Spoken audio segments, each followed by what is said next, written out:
রাধেশ্যাম সেই দুর্লভ সৎসঙ্গ যা আপনার অহংকারকে আপনা আপনিই নষ্ট করবে, তার 2 নাম্বার পার্ট। আপনারা মহারাজজির আলোচনা সৎসঙ্গ মনোযোগ দিয়ে শুনুন এবং নিজের আধ্যাত্মকে উন্নতি করুন।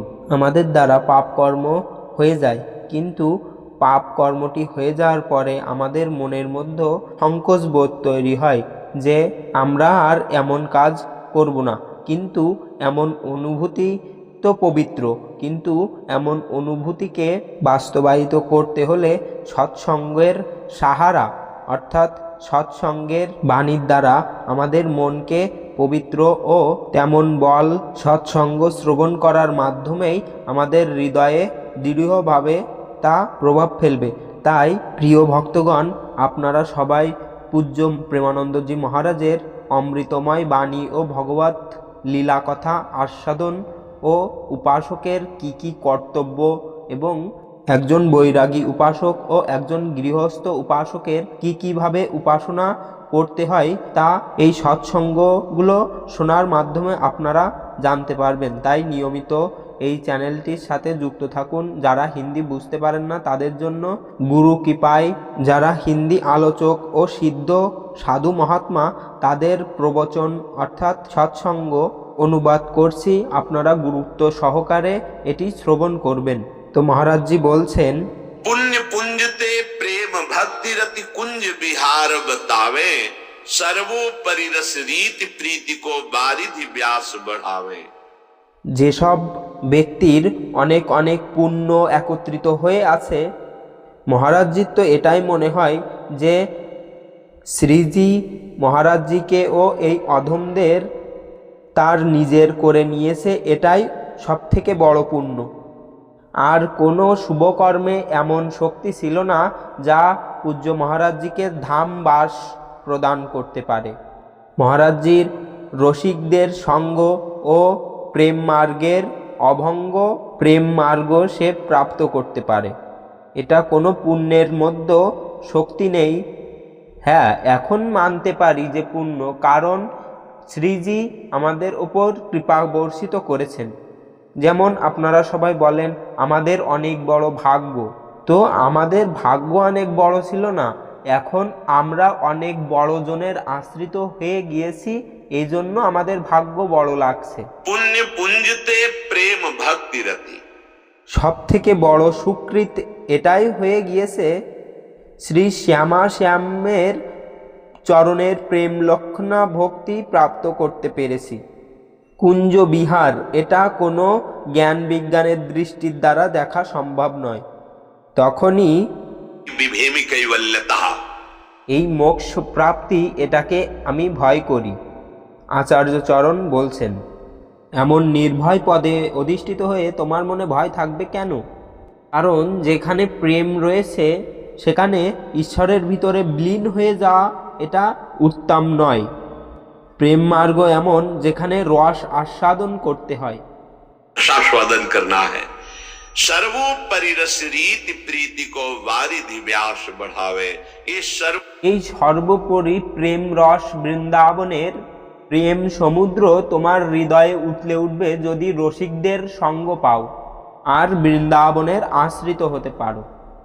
আর রসিকদের সঙ্গ শুধু যদি আমরা তাদের সান্নিধ্য লাভ অর্থাৎ কাছাকাছি থাকাকেই ভাবি, তাহলে এটা ঠিকঠাক হবে না। আমরা তাদের কাছাকাছি আসি, কিন্তু আমরা তাদের কথাগুলো মেনে চলছি না, তাহলে প্রার্থনা করছি, তাহলে প্রেমের রং ফুটে উঠবে না। শরীরের কাছাকাছি থাকো অথবা দূরে থাকো, তাদের কথাগুলোকে বাণীগুলোকে মেনে নাও, তুমি প্রেম রঙে রঙিন হয়ে যেতে পারবে। রাত্রি ও দিবা সবসময় তোমার এমন অনুভূতি হবে যে আমরা রসিক মহাত্মাদের সঙ্গে আসি, কারণ উপাসক তাদের আজ্ঞা পালন করে। এবার আলোচনা করছেন মহারাজজি ভগবান অর্জুনজিকে ব্রাহ্মী স্থিতি প্রজ্ঞ মহাপুরুষদের তাদের কি ভাব হয়, তাদের স্থিতি কেমন হয় তার বর্ণনা করেছেন। শ্রী ভগবান বলছেন, যার সমস্ত কামনা নষ্ট হয়ে গেছে, কামনা ততক্ষণ পর্যন্ত থাকবে যতক্ষণ শরীর অভিমান থাকবে যে আমি পুরুষ অথবা আমি স্ত্রী। যখন ভগবানের কৃপায় সৎসঙ্গের দ্বারা এটা জানতে পারবেন যে শরীর তো পঞ্চভৌতিক খেলনা, যে কোনো সময় এটি নষ্ট হতে পারে। সাধারণ মানুষ বড়ই অসাবধান, তারা মোটেও বুঝতে চায় না, খাওয়া দাওয়া ও ভোগবিলাসিতায় সব কিছু ভুলে আছেন এবং মৃত্যু এসে টুক করে অপহরণ করে নিয়ে চলে গেছে। আশ্চর্যিত হই যে এত বড় মূল্যবান জীবন এক মুহূর্তের মধ্যেই নষ্ট হয়ে গেছে। কি দুর্ভাগ্য, তারা একবারও কৃষ্ণ, রাম, রাধা নাম উচ্চারণ করতে পারল না। ব্যাস শুধু সেই প্রপঞ্চেরই চিন্তন। এই প্রপঞ্চের মধ্যেই আমরা বড়, আমি মহান তৈরি হয়ে যাই। সম্পত্তির দ্বারা মহান, বুদ্ধির দ্বারা, বলের দ্বারা মহান, বৈভব ও পদের দ্বারা মহান হতে পারি। এক মুহূর্তের মধ্যেই সবকিছু হারিয়ে যাবে। কর্মের বড় প্রবল বেগ। তখনই বলেছে, वो बड़े तभी कहा गया पुण्य पुंज बिन मिले न संता। ভগবানের বিশেষ কৃপায় সাধু সঙ্গ পেয়েছেন।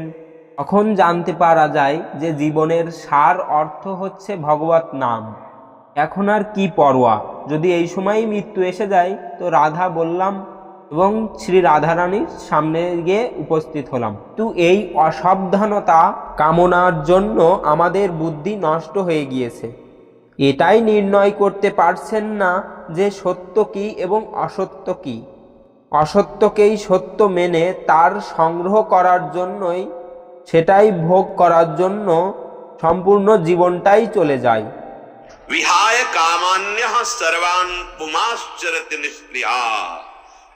যারা ভগবত প্রাপ্ত মহাপুরুষজন আছেন তাদের হৃদয়ে কোনো কামনাই থাকে না।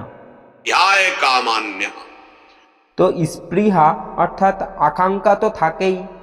স্পৃহা বা আকাঙ্ক্ষা বলে জীবন নির্বাহ করার জন্য আবশ্যকতা। সেই মহাপুরুষের জীবন নির্বাহ করার জন্য আবশ্যকতার জিনিসপত্রও দরকার হয় না। তার যে আবশ্যকতা এটা স্বয়ং প্রভু তার জন্য ব্যবস্থা করেন। সে ইচ্ছা করে না। এই প্রকৃতি মায়ের মতো আদর করে যারা সিদ্ধ মহাপুরুষগণ তাদের। প্রকৃতি ততক্ষণই বাধক যতক্ষণ আপনি ভগবান থেকে বিমুখ, বহির্মুখ অর্থাৎ সংসারের দিকে চেয়ে আছেন, অজ্ঞানতায় ডুবে আছেন। না হলে এই প্রকৃতিতে যা কিছু আছে সব কিছুই ভগবৎ স্বরূপ। কে আমরা মায়া বলি, সেই মহামায়া জগদম্বা আমাদের মা।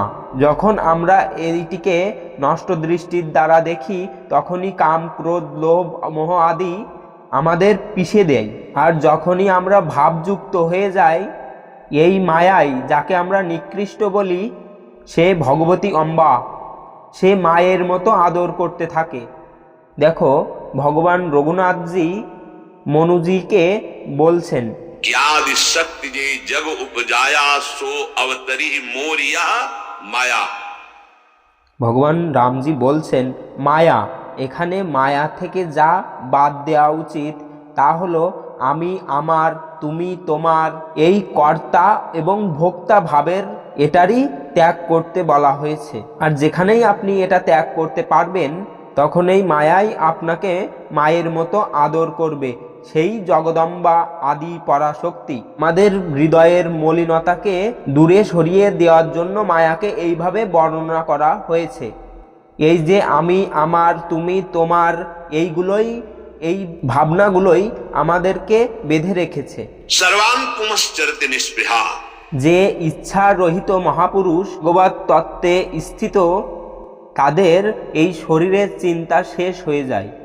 প্রত্যেক সময় যেমন ছোট বাচ্চার তার আবশ্যকতাগুলোকে মা খেয়ালে রাখেন, মা তার শিশুকে কোন সময় স্নান করাবেন, খাওয়াবেন, ঠিক তেমনি এই প্রকৃতি, এই শরীরটাও প্রকৃতির অংশ স্বরূপ। এই প্রকৃতি সেই মহাপুরুষদের সব কিছু ব্যবস্থা করে থাকেন, কিন্তু সেই মহাপুরুষ সব কিছু থেকে ইচ্ছারহিত হয়ে থাকেন। না কোনো কামনা থাকে, না শরীর নির্বাহ করার চিন্তা। ঠিক যেমন আপনি গাড়ি করে বাড়ি যাচ্ছেন এবং বাড়ি পৌঁছে যাওয়ার পর গাড়ি কোন অবস্থায় থাকলো সেটার কোনো দরকার নেই, কিন্তু আপনি যখন রাস্তায় আছেন সেই গাড়ির মধ্যে, সেই সময় আপনার সবসময় চিন্তা থাকবে যে অ্যাক্সিডেন্ট না হয়ে যায়। এই জন্যই শরীর সুস্থ আছে যাদের জলদি জলদি করুন, নিজের এমন অভ্যাস তৈরি করে নিন যাতে তোমাদের আরাধ্য দেবকে ভুলে না যাও, প্রভুকে ভুলে না যাও। যদি তুমি প্রভুর স্মরণ করছো তাহলে তোমার সাথে যা কিছু ঘটবে সব কিছুই ভালোই হবে। এটা তো দুর্লভ দেহ ঠিকই আছে, কিন্তু খুব অল্প সময়ের মধ্যেই ভয়াবহ পরিস্থিতি এর মধ্যে এসে এটি নষ্ট হয়ে যাওয়ার সম্ভাবনা রয়েছে। কখন কোথায় কাল কিভাবে তার বুদ্ধির মধ্যে বসে তার দ্বারা কি করিয়ে দেয় তার কোনো ঠিক নেই। মহারাজজি বলছেন, ভগবত প্রাপ্তির লক্ষ্যে না হোক, কিন্তু তোমার জীবন নির্বাহ করার জন্যই এমন কোনো কর্ম তোমার দ্বারা না ঘটে যায় তুমি নরকীয় গতি প্রাপ্তি করো। এই জন্যই নাম জপ অত্যন্ত জরুরি। সৎসঙ্গ হচ্ছে অমৃত, যা অত্যাধিক জরুরি। লৌকিক ও পরলৌকিক সব কিছুর উন্নতির জন্য এই সৎসঙ্গ অত্যাধিক জরুরি। স্বার্থ ও পরমার্থ দুটোই প্রাপ্ত করার জন্য এই সৎসঙ্গ অতীব প্রয়োজন। তখনই আপনি বুঝতে পারবেন কামনা সুখ দেয় নাকি দুঃখ দেয়। যে মহাপুরুষজন ভগবানে স্থিত হন, অর্থাৎ ভগবানের চিন্তায় মগ্ন থাকেন, সে নির্মম হয়ে যায়। সে তার নিজের শরীর অথবা অন্যদের শরীর সম্বন্ধে মমতা হারিয়ে ফেলে, মমতা থাকে না, সে নিরহংকারা হয়ে ওঠে। অন্তঃকরণের অহংকার ধর্মের লয় হয়ে যায়, তার মধ্যে কোনো অহংকার থাকে না। শান্তিমধিগচ্ছতি, সে পরম শান্তিকে প্রাপ্ত করা মহাপুরুষজন হয়। চারটি কথা ভগবান এই শ্লোকে বলেছেন: কামনা, স্পৃহা, মমতা আর অহংকার। গতকাল চর্চা হয়েছিল এই চারজনের মধ্যে প্রধান হচ্ছে অহংকার। অহংকার যদি নষ্ট হয়ে যায় বাকি তিনজন এমনিই নষ্ট হয়ে যাবে। তো এখানে অহংকার নষ্ট করার বা হওয়ার উপায় বলছেন ভগবান কর্মযোগ, জ্ঞানযোগ আর ভক্তিযোগের দ্বারা। কর্মযোগের দ্বারা অহংকার বিনষ্ট হওয়ার উপায় এটাই যে আমার কোনো কিছুই নয়, আমি যা কিছুই পেয়েছি না কেন, শরীর, বুদ্ধি ও সম্পদ, সেগুলো সবার সেবায় লাগানোর জন্য। এবার কর্মযোগ, যদি আমরা এমন ভাবনা করে নিই যে আমি সেবক এবং চরাচর জগতে যা কিছুই আছে সব কিছুই ভগবৎ স্বরূপ, এই চরাচর জগৎ সবই আমার স্বামী, আর আমি সেবক মন বচন কর্মের দ্বারা। আমার কাছে যেসব সামগ্রী আছে না কেন, পরিবার, আমার সামনে যে সেবাই উপস্থিত হোক না কেন, সে পশু হতে পারে বা মানুষের হতে পারে, আমি সেবক এবং আমাকে করতে হবে। এর দ্বারাই অহংকার গলিত হয়ে যাবে এবং ভগবানকে প্রাপ্ত করতে পারবে। আমি সেবক এবং চরাচর জগতে যা কিছুই বিরাজমান সব কিছুই আমার স্বামী বা ভগবৎ স্বরূপ। আমি শরীর নই, আমি কোনো সামগ্রীর ভোক্তা নই। আমার সেবা করার জন্য শরীর প্রাপ্ত হয়েছে, আর সেবার জন্যই এই সব সামগ্রী প্রাপ্ত করেছি। এখানে আবার অহংকার করে সেবা করলে হবে না। তদিয়ম বস্তু গোবিন্দম তুভ্যমেব সমর্পয়েৎ। হে ভগবান, আপনার দেওয়া বস্তুর দ্বারাই সামনে যে ব্যক্তি, আপনি ভগবত রূপ, সামনে যে রূপ রেখে আপনি এসেছেন, তা সব কিছুই সেবার সুযোগ প্রদান করার জন্য। এই সাধনার দ্বারা আপনি অনেক পরমানন্দের প্রাপ্তি করতে পারবেন এই সেবার দ্বারা। মহারাজজি উদাহরণ দিয়ে বলছেন, কারোর টিবি হয়ে গিয়েছিল, অর্থাৎ এক ধরনের রোগ, কেউ সেবা করার জন্য ছিল না। তো ভাইজি যখন এটা জানতে পারলেন, এখন ভাইজি হচ্ছেন সিদ্ধ ভগবত প্রাপ্ত মহাত্মা, মহাপুরুষ। তার পুরো নাম শ্রী হনুমান প্রসাদ পুদ্দারজি। তিনি গেছেন এবং সেই ব্যক্তিকে উঠিয়ে নিয়ে এসেছেন এবং তার নিজের শিষ্য পরিকর সহিত সময় নির্ধারণ করেছে কোন সময় সেবা করবেন। তো সবাই উপযুক্ত বস্ত্র পরিধান করে তার সেবা করত, কিন্তু ভাইজি সাধারণভাবেই যেতেন। তো সবাই বলল, ভাইজি আপনার এই সংক্রামক রোগটার দ্বারা বিপদ, আপনি এমনভাবে আসবেন না।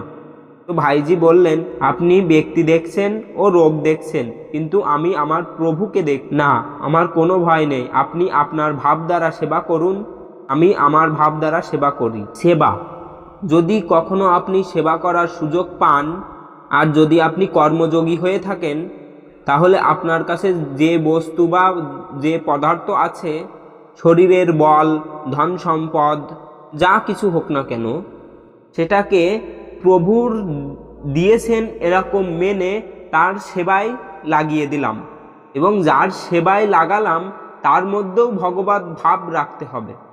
এই সাধনার দ্বারা অহংকার আপনা আপনিই গলিত হয়ে যাবে। এবার আসলো জ্ঞানযোগ, আমিত্ব ভাব। এই আমিত্ব ভাব অন্তঃকরণের আমিত্ব ভাব নয়, এটা আমার সেই স্বরূপ। এই শরীর আমি না, এই সূক্ষ্ম শরীরও আমি না, এই কারণ শরীরও আমি না। এই অনুভূতিগুলো অনুভূত হওয়ার পর এখন এই আমিত্ব ভাব কেবল বোঝানোর জন্য। এখানে আমি অর্থাৎ আমি এর আগে বা পিছে কোনো অর্থবহ শব্দ যোগ হবে না। আর এই আমির আগে বা পরে যাই কিছু যুক্ত হয় সেই সব কিছুই মায়াময়। সর্বম খলবিদম ব্রহ্ম। তো সর্বম এটা বোঝানোর জন্য এটা মায়াময় শব্দ। ব্রহ্ম আমি, এটা জ্ঞান মার্গ। আমাদের মধ্যে যে ভগবত স্বরূপ আছে তার উপরে কখনো কোনো বিকার, কখনো কোনো মলিনতা, কখনো অহংকার হয়ই না, হতেই পারে না। বড়ই চিদানন্দ স্বরূপ, নির্বিকারময়, অবিনাশী। অনেক আনন্দের এই বিষয় যে আমরা রওনা দিয়ে দিয়েছি আমাদের আসল ঠিকানার উদ্দেশ্যে, আর এই বাইরে ভ্রষ্ট হয়ে আসি ভোগের মধ্যে অহংকারকে সাথে নিয়ে। প্রকৃতি দ্বারা যে শরীর আমি পেয়েছি সেটা আমি নই, কিন্তু আমরা এটাকে মেনে নিয়েছি, এই জন্যই এটার মধ্যে ফেসে গিয়েছি। এটা জ্ঞানমার্গের অনুভূতি। আসল জ্ঞানমার্গের অনুভূতি এটাই, শুধু আছি আমি। আর এই যে এখানে আমি অর্থ ব্যবহার করেছি, এটাও অন্তঃকরণ ধর্মের দ্বারা বোঝানোর জন্য বলা হয়েছে। এই জন্যই সেটা অনির্বচনীয়, সব চিন্তাই এখানে এসে শেষ হয়ে যায়। তাহলে যে বেঁচে আছে সেটাই আত্মস্বরূপ, কোনো চিন্তা বাকি থাকে না, না সৎ না অসৎ, সব কিছুই একদম শান্ত। তখনই এটাকে শান্ত রস বলা হয়েছে। দেশ, কাল, অবস্থা, শরীর, কারণ ও সূক্ষ্ম সব কিছুর থেকেই बड़ी ज्ञान के पंथ कृपाण के धारा परत केवल ज्ञान की। শুধু জ্ঞান মার্গের কথা শুনলেই হয় না বা বললেই হয় না। দশমা শাস্ত্র প্রমাণান্তে, অনুভূতি ও শাস্ত্রসম্মত। মহারাজজি এমন উদাহরণ দিচ্ছেন, যখন মহারাজজি ও অন্য কেউ বার্তালাপ করছেন, তাহলে তখন সেই বার্তালাপ হয় জ্ঞান মার্গকে আরও প্রখর করার উদ্দেশ্যে, নাকি আমরা আরও মায়ার মধ্যে অর্থাৎ ভুলভুলাইয়ার মধ্যে জড়িয়ে পড়ি। সেই জন্য না আমরা সেই ভুলভুলাইয়ার মধ্যে জড়িয়ে পড়ব, না আপনাকে সেই ভুলভুলাইয়ার মধ্যে জড়িয়ে পড়তে দিব। সামনে বসে যদি আপনি প্রশ্ন করছেন, তাহলে আপনাকে ভুলভুলাইয়ার মধ্যে জড়িয়ে পড়তে দেব না। সেই মার্গের পরেই চলো।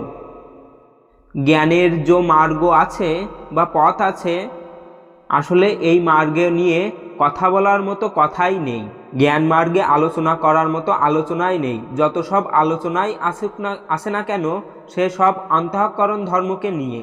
আমাদের যে আসল স্বরূপ তা নিয়ে আমরা কোনো আলোচনাই করার সামর্থ্য রাখি না।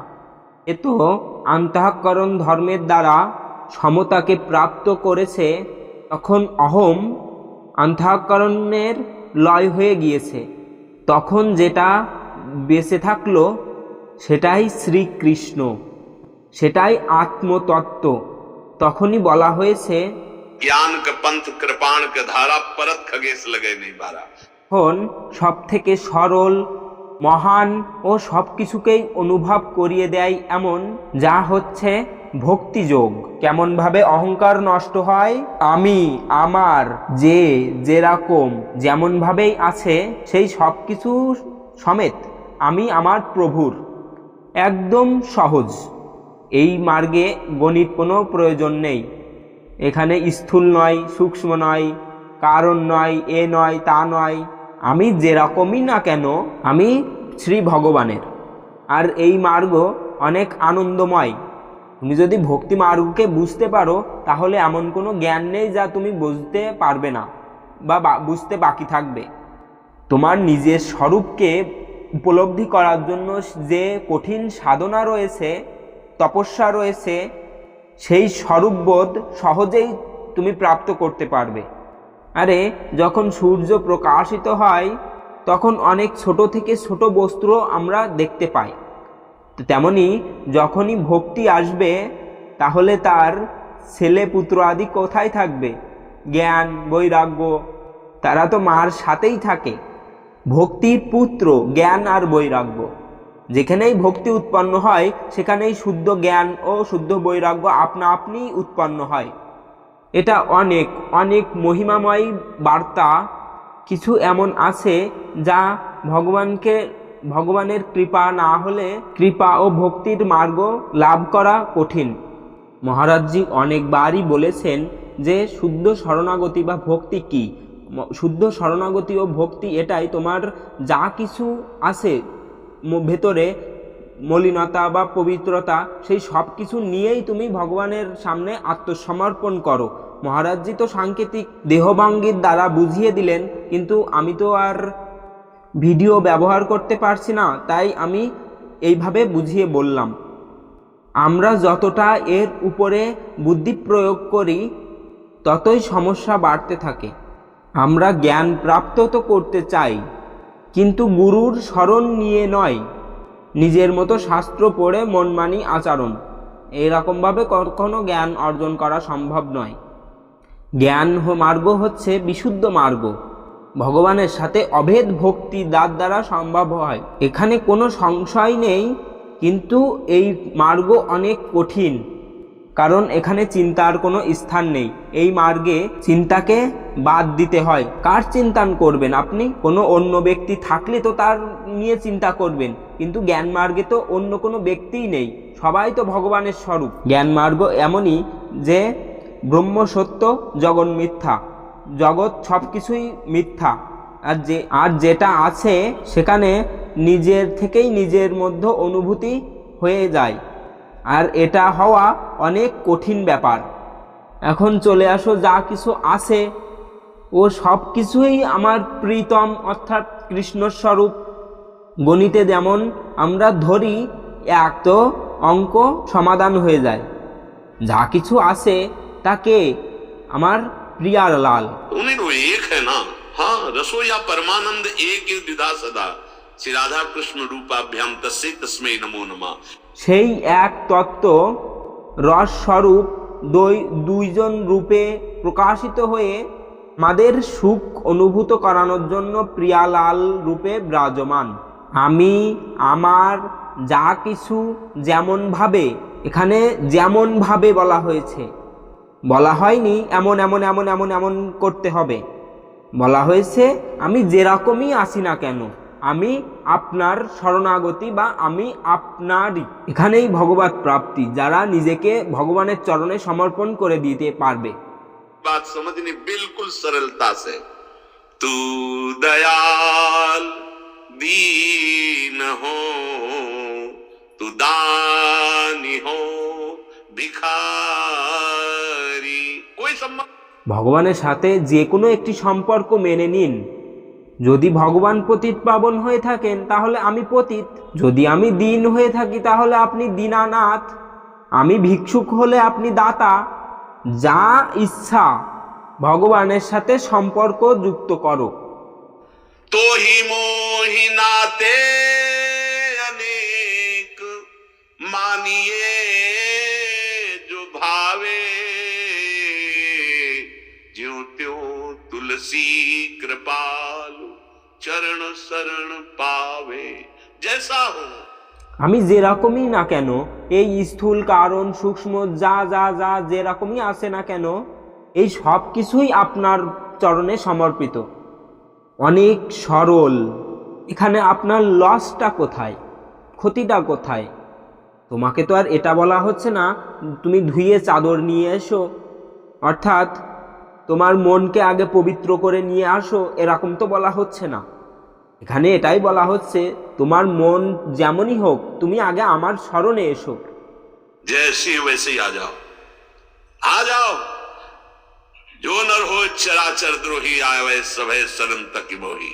आ जाओ, তুমি আমার শরণে চলে এসো। ভগবান ব্রহ্মের প্রতিষ্ঠা, গীতায় স্বয়ং ভগবান বলছেন। এবং কে এমন আছেন যে গীতাকে জানেন না? যদি আপনি বেদকে জানেন তাহলে সেই বেদ শ্রী ভগবানের নিঃশ্বাসের দ্বারা প্রকটিত। श्वास वेद श्रुतिचारी। যদি আপনাকে অনেক তাড়াতাড়ি নির্ভয় নিচ্ছক নিশ্চিন্ত পরম পদে অধিষ্ঠিত করতে চান তাহলে এই কথাটি মেনে নিন। আমি যেরকমই না কেন, একদম অক্ষরে অক্ষরে আমি যেরকমই এবং আমার যা কিছুই আছে, মলিন মন, মলিন চিত্ত, মলিন বুদ্ধি, যা কিছু যেরকমই, আমি অহংকারী, নীচ, পাপী, একদম সাধনা রহিত। কিন্তু আজ থেকে আমি এই নির্ণয় করলাম সম্পূর্ণই আমি প্রভুর শরণে, আমার এই সব কিছুকেই প্রভুর চরণে সমর্পণ করছি। আর এটার কারণ কি? কারণ আমি যে যা কিছুই প্রাপ্ত করেছি সব কিছুই আমাকে আমার প্রভু দিয়েছেন। আমি যদি প্রভুর অংশ, তাহলে এই বাইরের যত কিছুই আছে এই সব কিছুই প্রভুর দেওয়া।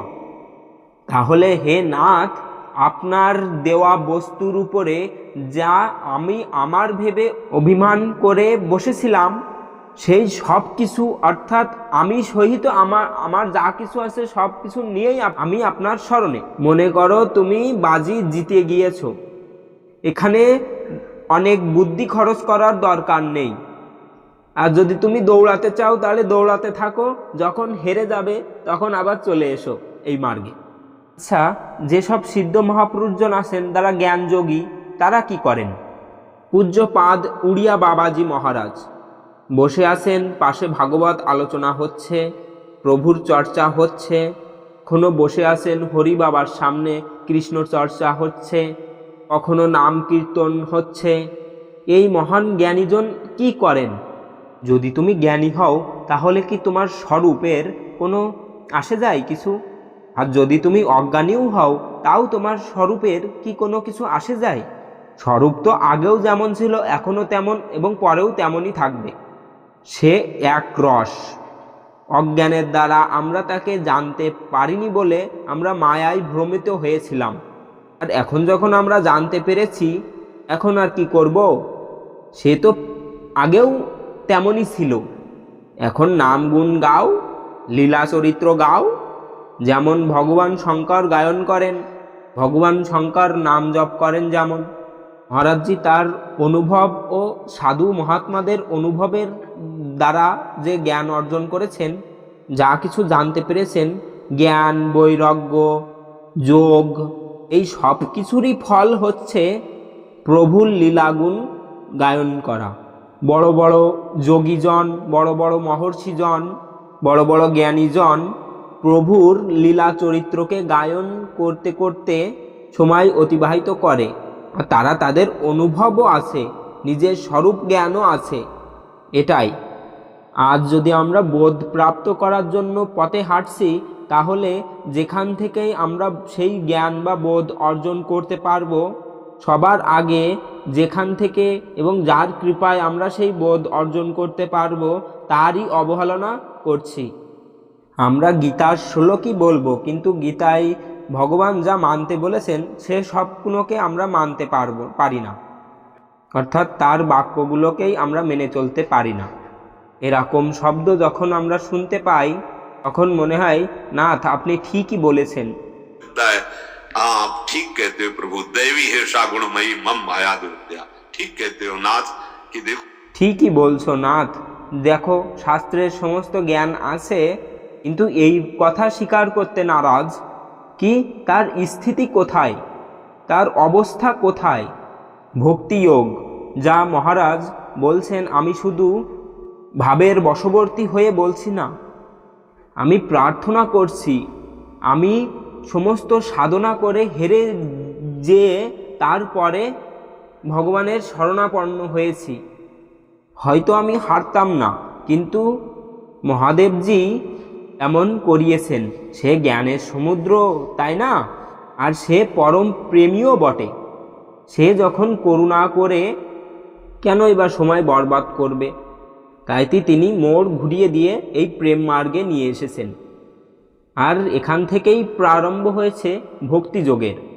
না হলে শ্রবণ কীর্তন স্মরণ প্রত্যেক উপাসকের এবং প্রত্যেক মার্গের যে সঠিক উপাসক সে এই মার্গ দ্বারাই চলে, কিন্তু ভেতরে সেই অহম তৈরি হয়ে থাকে।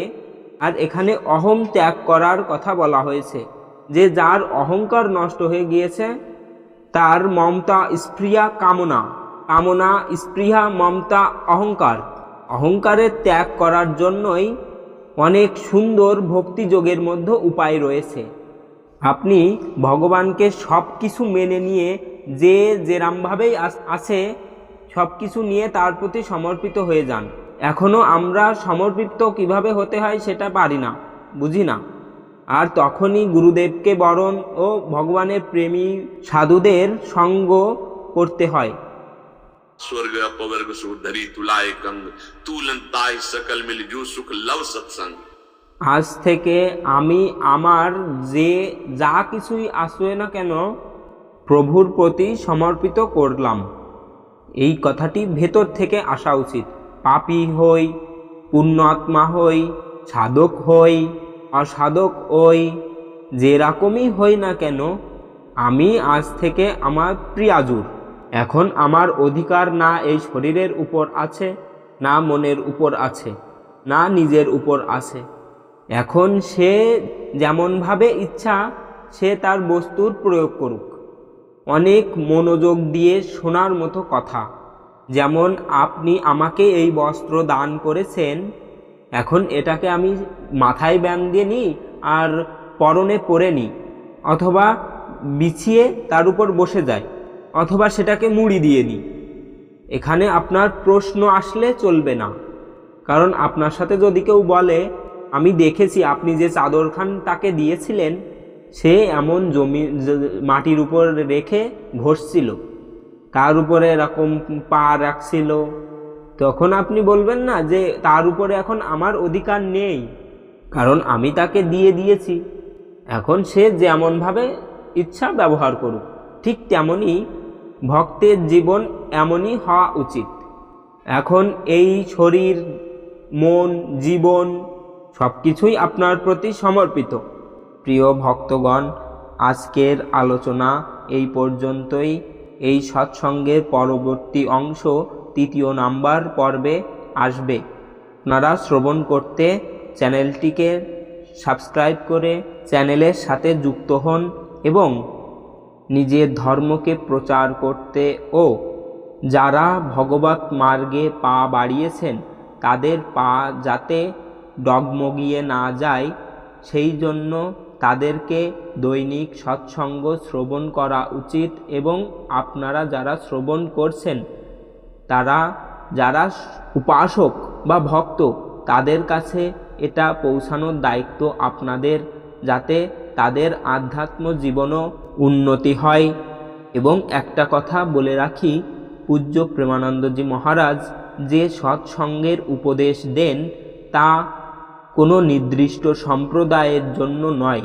এখানে গৌড়ীয়, শ্রী, শৈব, ব্রহ্ম, মাধ্য, নিম্বার্ক সম্প্রদায়ের যে সম্প্রদায়েরই হোক না কেন সবাই এই সৎসঙ্গ শ্রবণ করে তাদের আধ্যাত্মিক জীবনকে উন্নত করতে পারে এবং ভগবানকে প্রাপ্ত করতে পারে। এখানে সম্প্রদায় ভিত্তিক কোনো আলোচনা হয় না।